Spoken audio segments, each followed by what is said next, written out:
In this lecture, we'll talk about how to create HTML forms. First, we'll do a demonstration on exactly how our forms should work. Then we'll talk about how to create an HTML form. We'll talk about the difference between GET versus POST request.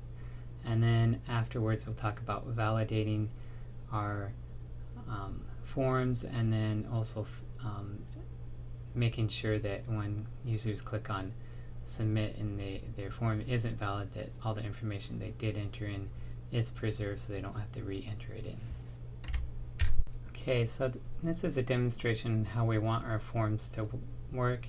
This is the register page for a map course, and if the user, say first of all, Fred here is going to register.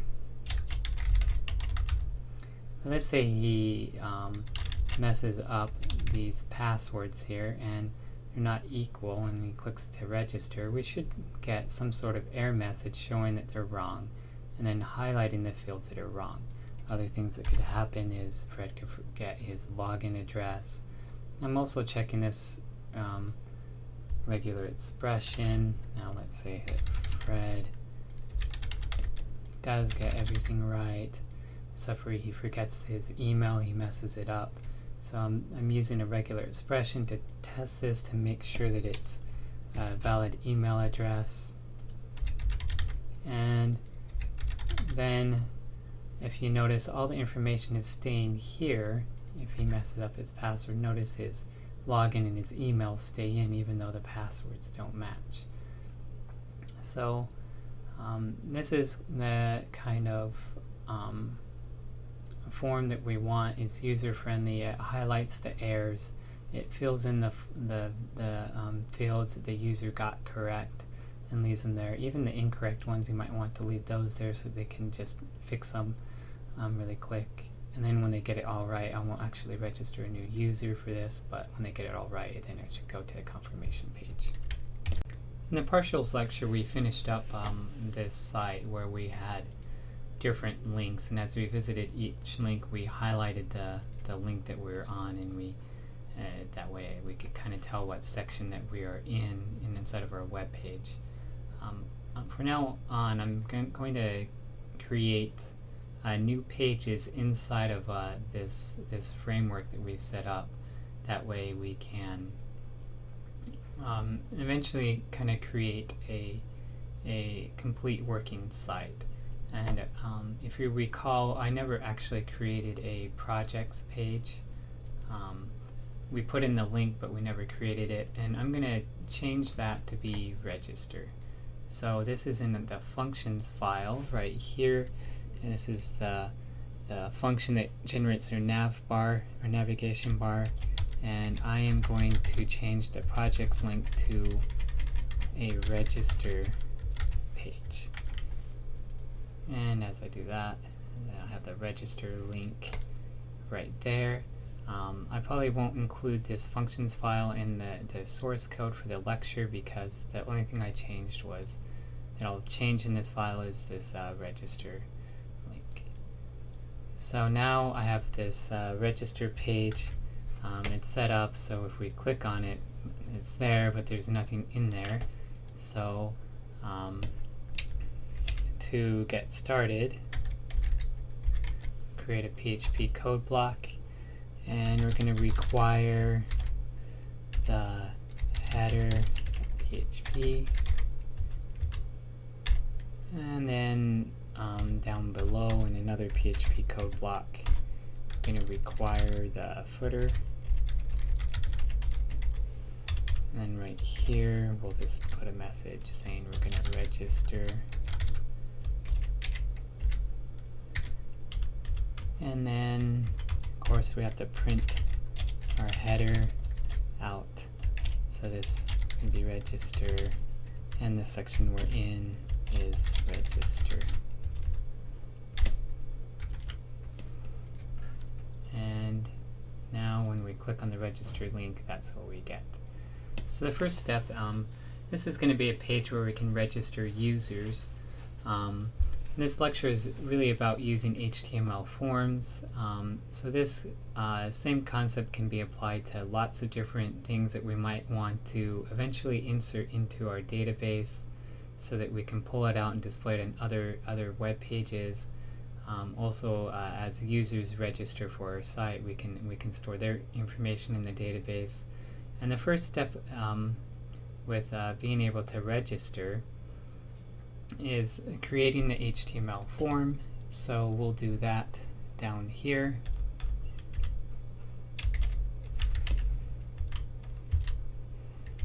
So we start off with a form tag, and most of you should remember how to do forms from your IT 240 class. And then we'll have a login and a text input field, and the name equals login, and then let me do a line break here. And then next we'll maybe have a place for them to put their email.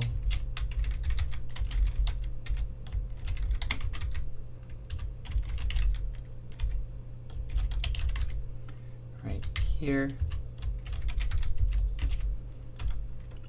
And then maybe a password.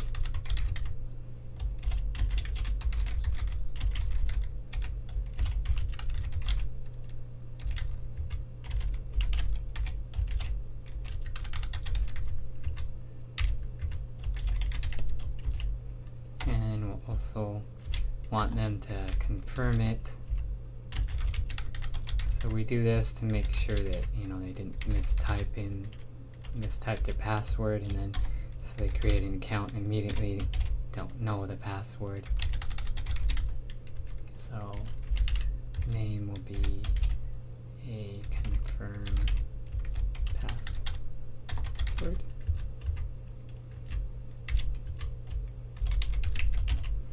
And for now we'll just store this information. If you actually want to register, if you do register your users, you probably want to include more information, maybe like a first name, a last name, a phone number, address, other information that you might want to store in your database. And so you might want to collect that, and you'll put more fields in here. For your assignment, you'll have to add in radio buttons and text field or text boxes and select boxes as well, just to show each one you have to work with it a little bit differently. So that's what you'll have to do for your assignment. But for this, I'm just going to include this, and then we'll also include a submit button.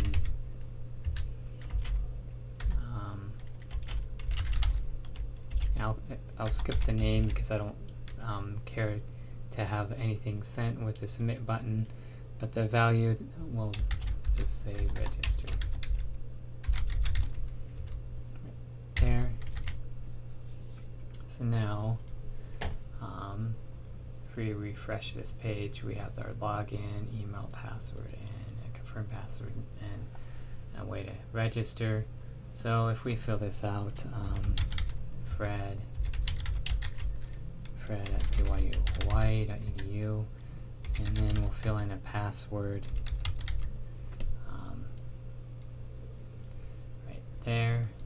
And if you notice, we ended up, when we click submit, we end up going back to the same page. That's because on my form I haven't put in an action. And we also send this with a GET request. And by sending a form with a GET request, what it does is it puts all the variables up here and name value pairs. So we have login equals Fred, email equals Fred at byuh.edu, password equals Fred, and confirm password equals Fred. So all of these values ended up on the query string. And that's probably not what you want for your registration. I think the user might kind of freak out if he sees that the password that he typed in as he's registering just kind of appears at the top in his address bar. So we really need to send this as a GET or instead of a GET request, we need to send it as a POST request. So we'll include the action tag because it's required, but we'll leave it blank so that it goes back to the register field. And then we'll also go make the method a POST instead of a GET request. And so we'll go back and fill in this form again. And now when we click register, if you look up here in the address bar, well, it shouldn't be up there. The reason why it is because I didn't refresh the form. So if I go back to the page, so the form that I just submitted was, it didn't have an action or method defined because I never refreshed the page. And now this is the current version of the page, and when we view the source, you can see that the method is a POST method. So now when we type in the login,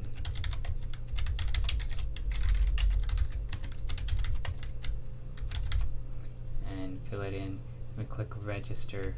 When we go up here, we don't include the information. Now back to here, in this action we can fill in any other PHP page. So when someone in a browser clicks the submit button, it's really like clicking on a link that sends them to another page. The only difference is that it sends the information that the person filled out in a form to the other page as well. So that other page will usually grab the information and process it, make sure everything's correct, and if it is, it'll register the person by inserting the information they submitted into the database, and they'll present some sort of confirmation saying you are registered. So that's when the user clicks submit. So what we're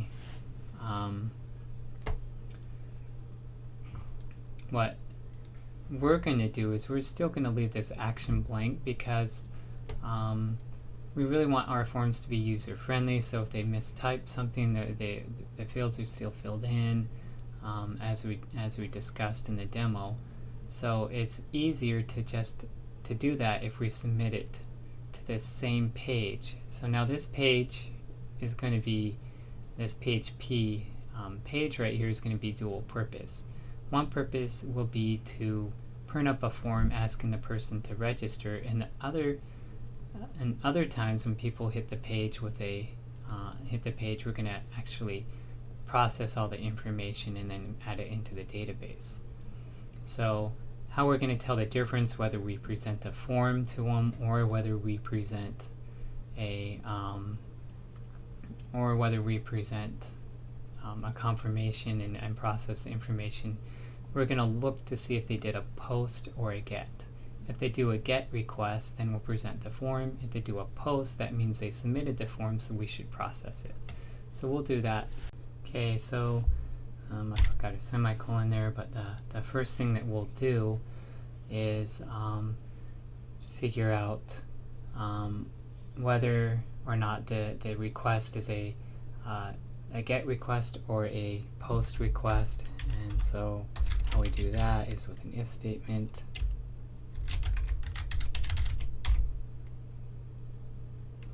And it's called the request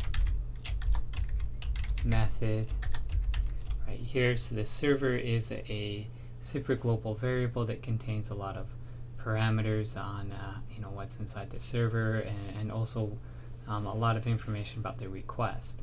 And it also includes this one thing, the request method.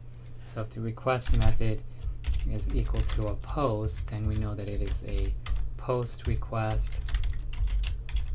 If not, it's a GET request. So let's check to see if this works. We'll just print out a POST request right here, and next we'll print out a GET down here. So we can test this to see if it's working. We'll go to the registered link, and as you see, we see the GET variable right there. showing that it's a GET request, and then if I fill this in and click register, we see that this is a POST request. Another thing with a POST request, if we try to refresh it after we submitted it, is saying, are you sure you want to send the form again? Now this is like if you're going to buy something, you're going to click submit, put your credit card in and click submit, and then you click refresh, you might actually place your order twice. So this is making sure that you don't place your order twice. They put these in most modern browsers to make sure that people don't put them in twice, but of course we can send the form again and see that it was a POST request there. So now we know that this is working, and so now let's next, before we process the data, that's really what we want to do here. Process the information sent by the form, and then down here is where we will, if there's any setup work that we need to do, but I'm going to do something else, and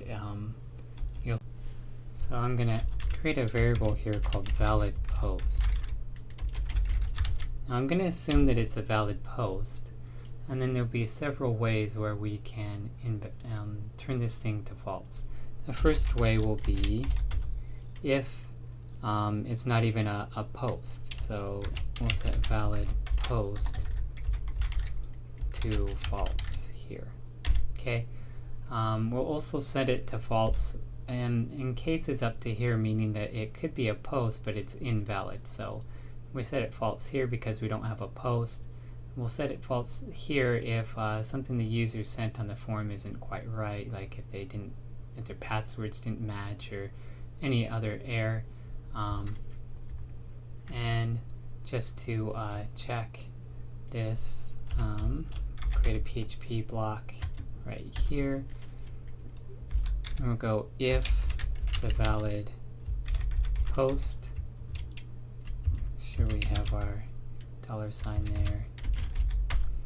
If we have a valid post, we'll echo out valid post.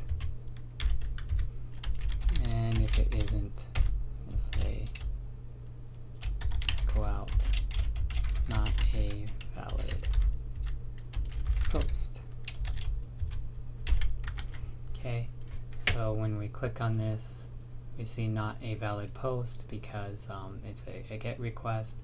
But if we go in here and register, we see that it's a valid post because we're not validating anything right now. We still have to add that in. I'm gonna get out of PHP mode for a little bit, start it up again, and I'm actually gonna delete this. I'll tab this over.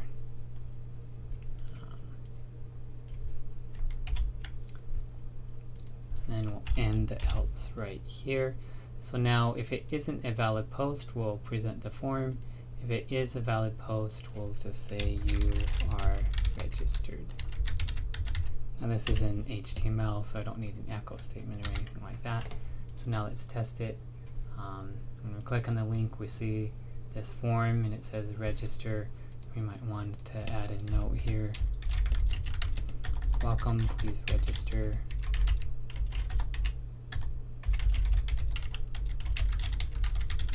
for my cool site. So when we click on that, it says welcome, please register for my cool site. If we add things there, now we see that you are registered. So that's how, now the user, if he did that, they would think that they are registered for our site, but we haven't really done anything with their data other than recognize that they submitted a form to our page. So now that we have that, now we actually have to process the information instead of just ignore it. So the first thing that I might want to check is to make sure that the passwords match. Now normally you use the $get, for all the information they sent on the form, but since this is now a post request, we use the post instead. So that's a key difference when we're processing a post. We use the post instead. So the post password is equal to the confirm password. And now I'm going to say if they're not equal to each other, then we know that it didn't pass our validation, so now we need to send an error. So now we'll go valid post equals false.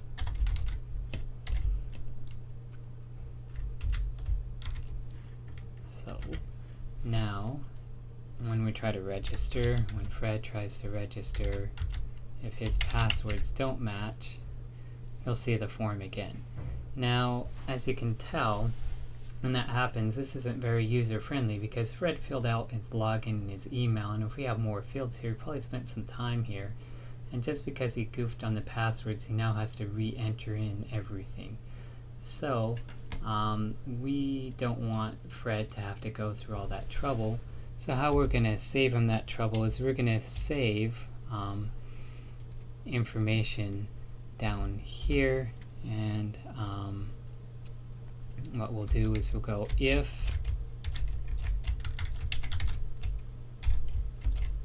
the request method is a post method equals a post right there, then we can create a couple of variables. Another place that I can do this is actually might be a little simpler with the logic, but another place I can do this is right here. If after we validate everything, if we don't have a valid post right here, then what we can do is we can create some variables like the login is equal to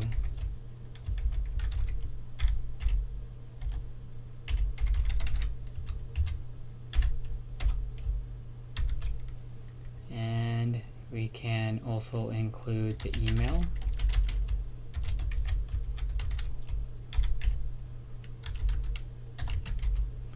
Now, we usually want to save them from typing everything in. One example that we don't want to save is the password every time.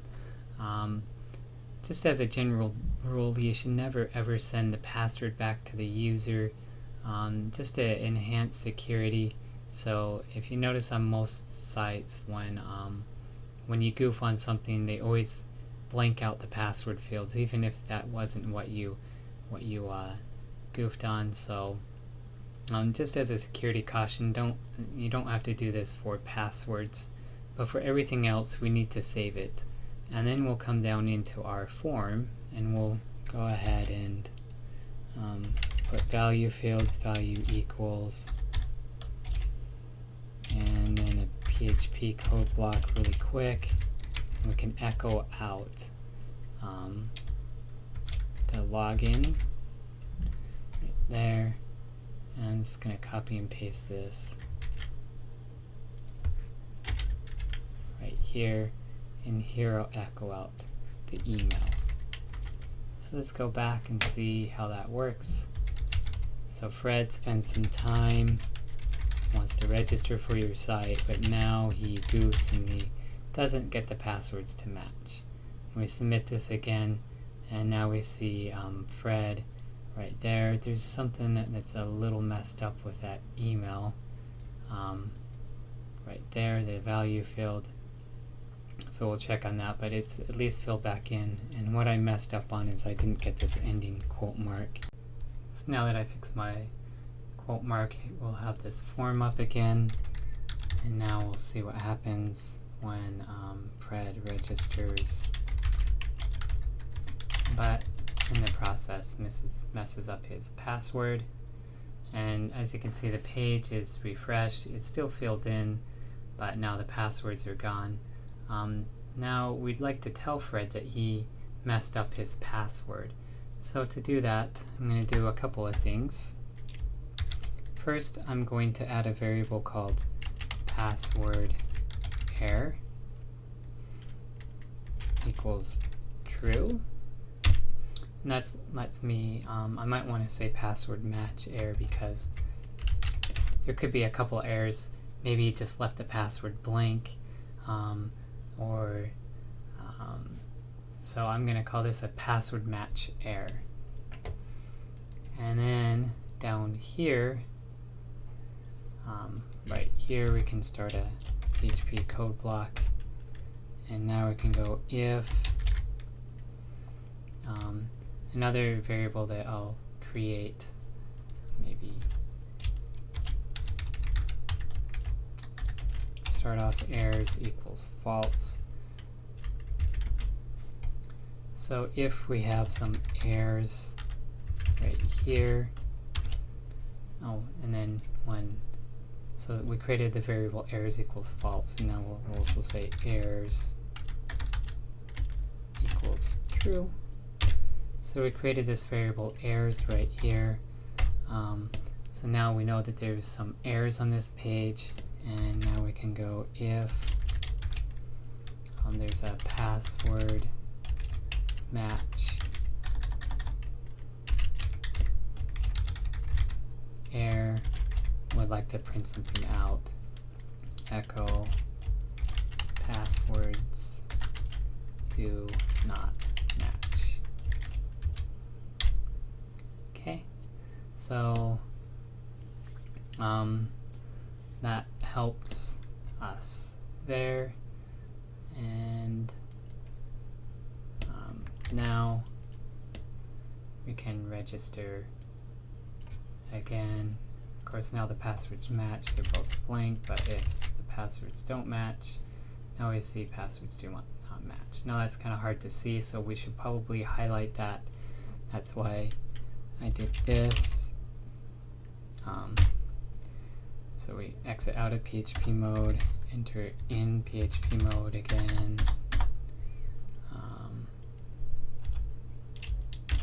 Exit out of it.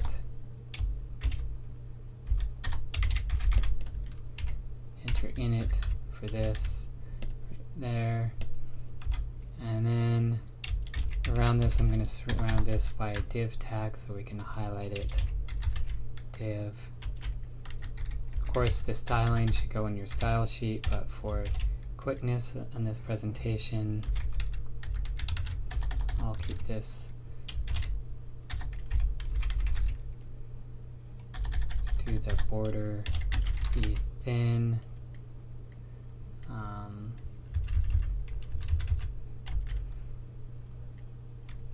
Dotted and red. I think that's how we can do some styling right there. And now we get this little thing right here, this little red border. You might want to make the width 30%. Kind of shorten it down a little bit.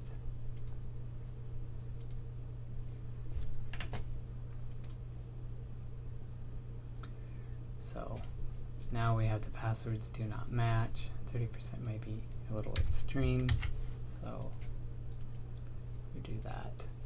Of course, I can make the text red as well. But now I can have all of my errors show up here. We'll put in line breaks as well after each one.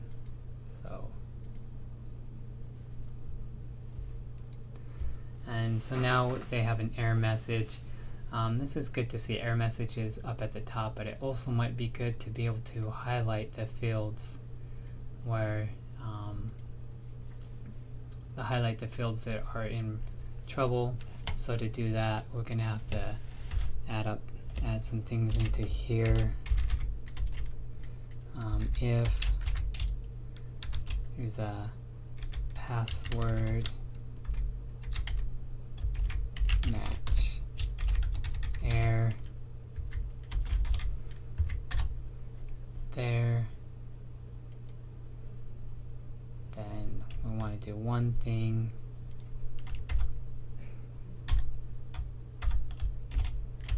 else just print up the form the way it is.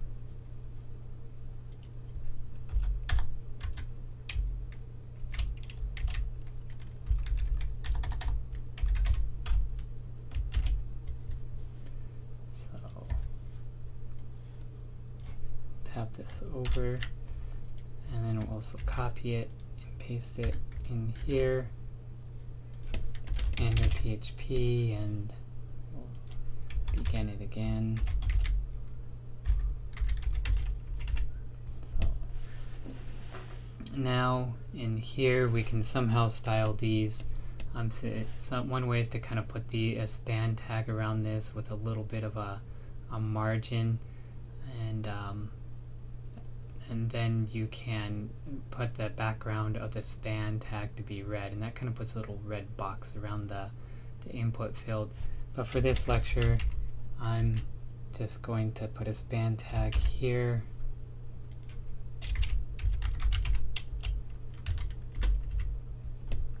and we'll go style it up.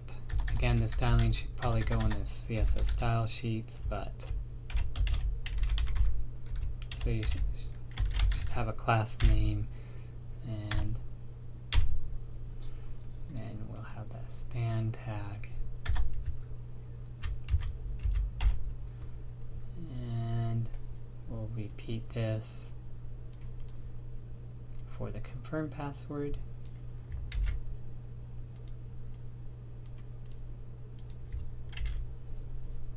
Put that on the next line. Stop the span right here. And so now when they send it, now these fields have turned red to highlight the fields that are missing. So that's how we can do this all with one PHP page. Now we still have to make sure that the regular register page looks normal, and then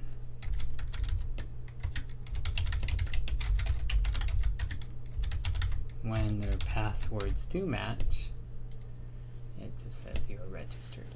So let's now we want to include more validations. I'll include one more. I want to make sure that the login right here, that they actually put some information in, that they don't submit a login, submit a form with a blank login. So I have a bunch of people with no usernames. So let's go ahead and check that. Eventually, when we start working with the database, we'll also want to check to make sure the login is unique. We also might want to check to make sure that email is unique as well. And when we get to the database, I'll show you how you can check that. But let's go ahead and we'll check to see if the login is blank or not. Okay, so we'll check to see if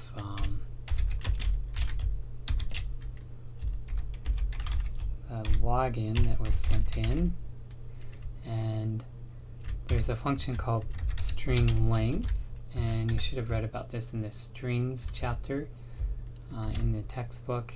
It's actually a strings section in the functions chapter of the textbook.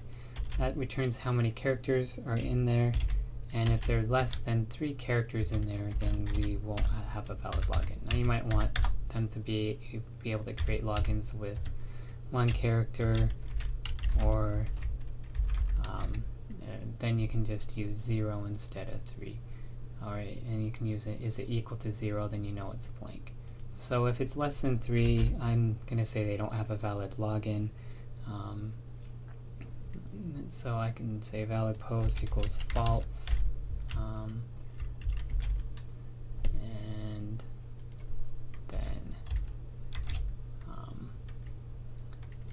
then login errors equals true, and then we'll also set errors to true as well.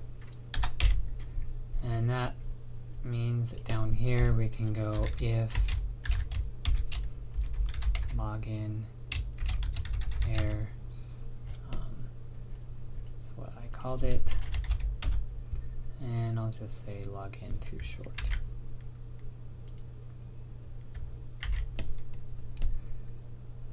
Instead of passwords do not match.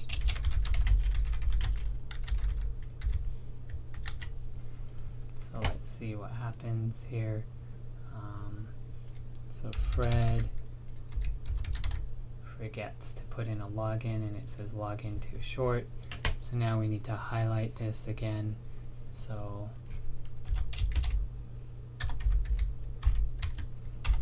if login errors right here, and we'll do else, and we'll break this out in PHP blocks.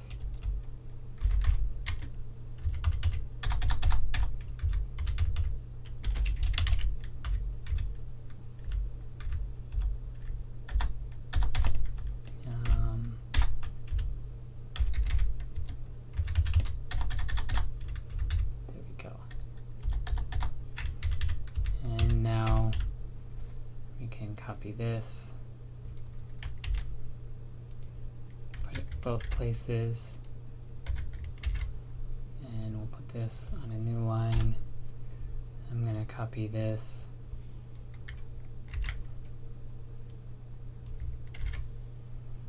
and make sure I make it login as well. So now we'll resend this, and now that highlighted login. Problem is it's putting login in twice, so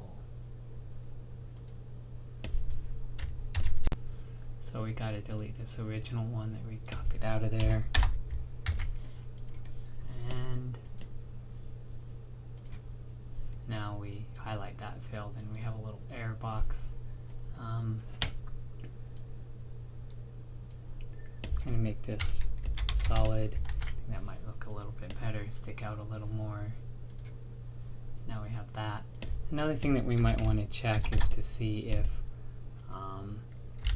maybe they have both errors, so the passwords don't match. And now we see that all the fields that are wrong are highlighted. So we want to check each case right there, and we can see that those look nice. So I'll let you, as an exercise to the viewer, to figure out how they would validate the rest of them. You might have to do a little bit more logic if you want to make sure that the person actually uses a password of a certain length,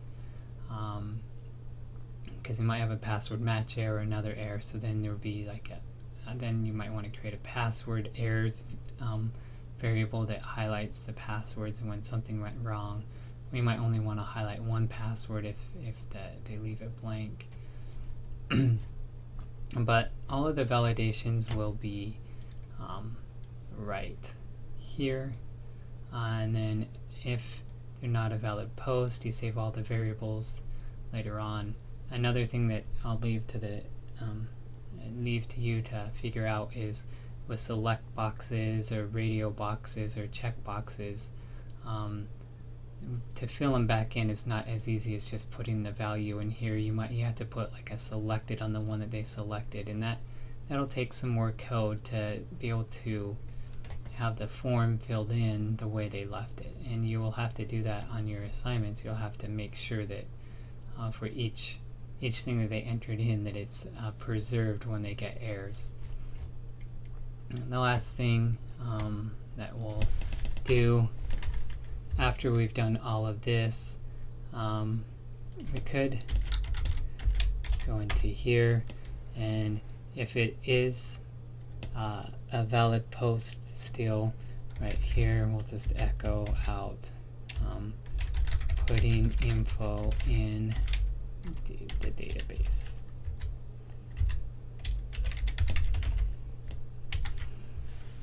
So now if Fred finally gets his act together and does everything right,